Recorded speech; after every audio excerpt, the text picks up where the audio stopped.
مال خود من باش.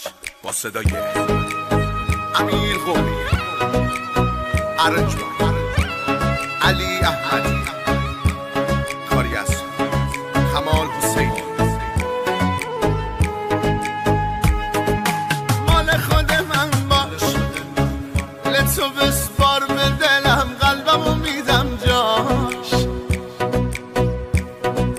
بدجوری میخوامت غیر من، هر کی که گفت دوست دارم گوش نده به حرفاش. مال خود من باش، مال خود من، مال خود من. سفید شدن طارم‌ها، دیدی خراب شدن آرزوها.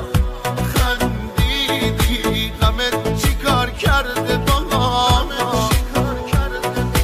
غمت چی کار کرده با ما.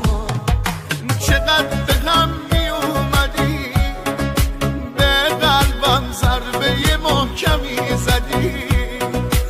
ای بابا چی شد یهو به هم زدی، چی شد یهو به هم زدی. حالا برگشتی بعد 3 سال، کی به کی میگه بی معرفت، کی به کی میگه تو سنگدلی، کی باید از کی بخواد معذرت. حالا برگشتی بعد 3 سال، کی به کی میگه بی معرفت، کی به کی میگه تو سنگدلی، کی باید از کی بخواد معذرت.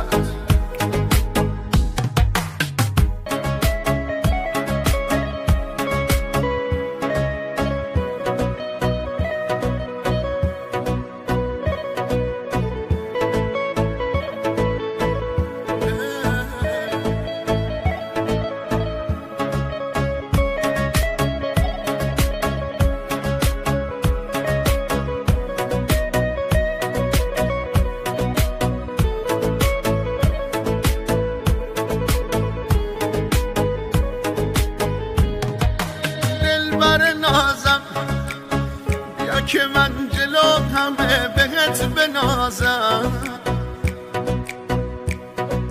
بیا عزیزم از آن که من زندگیمو بازم ببازم. دلبر نازم، دلبر نازم، جوونیمو ازم گرفت وقتی دستای عشقمو گرفت.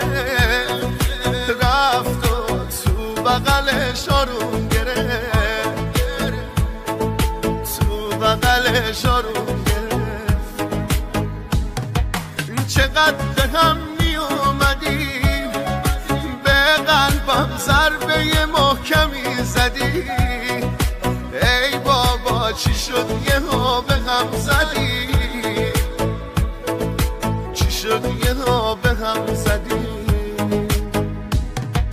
حالا برگشتی بعد 3 سال، کی به کی میگه بی معرفت، کی به کی میگه تو سنگدلی، کی باید از کی بخواد معذرت. حالا برگشتی بعد 3 سال، کی به کی